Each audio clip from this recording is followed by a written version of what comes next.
آپ لوگوں نے مشہور زمانہ صفیہ کی کہانی تو سنی بھی ہے، اور آپ نے سنا ہوا ہے کہ، اور پچھلے ہفتے میں نے آپ کو اسما بنت ماروان کی کہانی سنائی تھی، اور میں نے آپ کو بتایا تھا کہ کس طرح ایک حدیث ہے جس میں رسول اللہ نے کہا عورتیں بچے مرتے ہیں تو کوئی بات نہیں. تو کسی نے اس کے جواب میں یہ بتایا کہ ایک اور حدیث ہے جس میں ایک دفعہ رسول اللہ گزر رہے تھے تو انہوں نے دیکھا کہ کچھ عورتیں مار دی گئی تھیں، مومنوں نے عورتیں مار دی تھی، تو رسول اللہ نے کہا عورتوں اور بچوں کو مت مارا کرو جنگ میں. تو ٹھیک ہے، جب سامنے وہ لاش پڑی ہوگی تو بندے نے ہمدردی کے لفظ بول دیے ہوں گے، اور ویسے بھی عورتیں بچے تو ہم یہی کہتے ہیں کہ ٹیکنیکلی اسپیکنگ رسول اللہ کو نہیں مروانے چاہیے، کیونکہ وہ لونڈیاں بنیں گی، ساری وہ لونڈیاں بنیں گی، اور جو بچے ہوں گے وہ کل کے لونڈیاں بنیں گی، تو یہ تو ان کے حق میں ان کو نہ مارنا. لیکن اس سے ثابت یہ ہوتا ہے کہ رسول اللہ کو جب جو چیز سوٹ کرتی تھی تب وہ کہہ دیتے ہوتے تھے.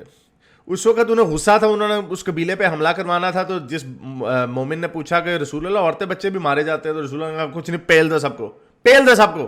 پھر جب انہوں نے دیکھا کوئی ایسی فضول میں ماری گئی ہے، یہ عورت تو لونڈی بن سکتی تھی، وہ بچہ غلام بن سکتا تھا، تو انہوں نے وہ کہہ دیا کہ نہیں بچوں اور ان کو عورتوں کو مت مارو. تو یہ بڑا سادہ سا جواب ہے، اس سے ہمارا پوائنٹ مزید مضبوط ہوتا ہے کہ رسول اللہ بیٹھے بٹھائے اپنے حکم بدل دیتے تھے، اپنے آئیڈیاز بدل دیتے تھے. تو نہیں تو میں نے آپ کو وہ کہانی سنائی تھی پچھلے ہفتے کہ کس طرح یہ واقعہ ہوا اسما بنت ماروان کا، نادر ابن حارث کا، ابو افاق کا، اور مشہور زمانہ صفیہ کی کہانی آپ کو پتہ ہے. لیکن ایک اور کہانی ہے بڑی دردناک، وہ ہے جویریہ کی کہانی. تو جویریہ کی کہانی میں آج آپ کو سناؤں گا کہ جویریہ بنو المستلق کی ایک لڑکی تھی. بنو مستلق میں ان کا ابو درار جویریہ کا باپ تھا، اور یہاں پہ لکھا ہوا ہے کہ جویریہ بعد میں حضرت محمد کی بیوی بن گئی. تو جب رسول اللہ نے بندے شندے اکٹھے کیے کہ ان کو ماریں گے بنو مستلق کے لوگوں کو، تو there was a fight and God put the بنو المستلق to flight and killed some of them. تو یعنی اب دیکھیں اللہ کو کریڈٹ دے رہے ہیں، حالانکہ خود کیا انہوں نے کام. تو بہرحال تو جنگ ہوئی، ان کے بنو مستلق پہ حملہ کیا، لڑائی ہوئی، کچھ لوگ بھاگ گئے اور کچھ لوگ مارے گئے، اور and gave the apostle their wives children and property as booty. اور جو بچ گئے ان کی بیویاں بچے رسول اللہ کو مال غنیمت کے طور پر دے دیے گئے. یعنی رسول اللہ یہ ہم نے سرطان سے جدا کیے ہیں، حملہ کیا، مار پیٹ کی ہے، مارے بندے، یہ کچھ لڑکیاں آپ کی خدمت میں حاضر ہیں لونڈیوں میں کے طور پہ. تو اس میں پھر ان کی بعد میں کچھ آپس میں لوگوں کی لڑائی ہوئی کہ کون سے لوگ کس نے رکھنے، کس کو کون سی لونڈیاں جانی ہیں وغیرہ وغیرہ. مال غنیمت پہ ہمیشہ لڑائی ہوتی تھی، اسی لیے کہتے ہیں نا کہ آپ لوگ کہتے ہو کہ یہ جو افغانستان سے آ کے بھارت میں حملے کرتے تھے بھئی یہ تو لٹیرے تھے. یہ لٹیرے انفارچونیٹلی رسول اللہ کے زمانے میں سے ہی تھے. رسول اللہ خود قافلے لوٹ کے ان کے مال غنیمت وغیرہ لوٹا کرتے تھے. تو پہلے ان میں سے ایک یہ لائف آف محمد صراط النبوی ہے، اس کا انگلش ورژن 492 491 490 491 492 493 پیج پہ ہے.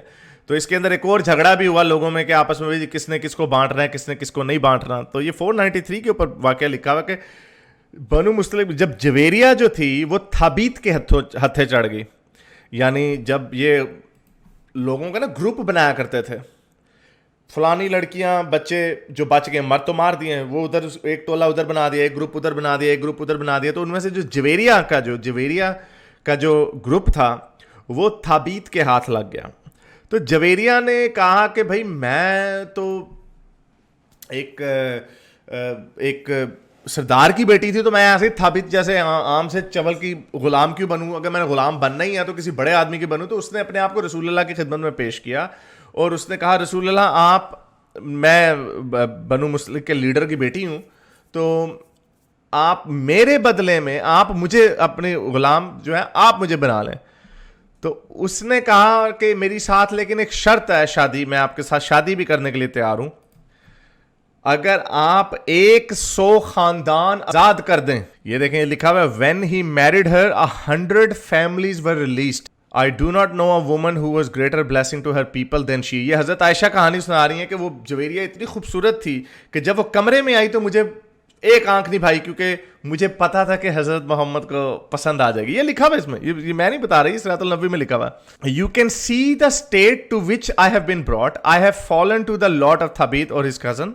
She came to the apostle to ask his help in the matter. یہ حضرت عائشہ بتا رہی ہیں, as soon as I saw her, یعنی جیسے ہی میں نے اس کو دیکھا, at the door of my room, I took a dislike to her. مجھے وہ بالکل پسند نہیں آئی, کیونکہ for I knew that he would see her as I saw her. یعنی حضرت عائشہ کہہ رہی ہیں کہ جیسے دروازے میں آئی مجھے ایک نظر نہیں بھائی, کیونکہ مجھے پتا تھا کہ رسول اللہ کو پسند آ جانی ہے. تو اچھا, تو اس نے بہرحال آ کے کہا کہ میں ثابت کے ہتھے چڑھ گئی ہوں, آپ مجھے رکھ لیں, اور لیکن شرط یہ ہوگی کہ میرے بدلے میں آپ 100 خاندان چھوڑ دیں. تو یہ لکھا ہوا when he married Hare 100 families were release. یہ ہیں رحمت العالمین کے قصے. اب ٹھیک ہے, جویریہ بیچاری کا باپ مارا, اس کے خاندان والے, اس کے قبیلے والے مار دیے, تو اب کیا کرے کوئی. تو اس نے رسول اللہ کو کہا کہ چلو میری زندگی تو برباد ہوئے گی, جن کی بچ گئی ہے انہی کے سامنے. تو اس نے رسول اللہ کو کہا میں آپ کے آگے اپنا تن من دھن دینے کے لیے تیار ہوں شادی, لیکن شادی کے تحفے پہ آپ نے مجھے 100 خاندان میرے قبیلے کے رہا کرنے ہیں. اور رحمت العالمین نے کر دیے. باقی یہ کیوں نہیں کیے رحمت العالمین. یہ رحمت العالمین تب ہونا تھا جب کہتے نہیں میں تمہاری تکلیف کو سمجھتا ہوں, تمہارے باپ کو ہم نے مارا, تمہارے خاندان والوں کو ہم نے مارا, تو اب ہم ایسے کرتے ہیں کہ میں چھوڑ دیتا ہوں تمہاری اس اتنی بہادری کی قیمت میں کہ تم اپنی جان کی قربانی دینا چاہ رہی ہو.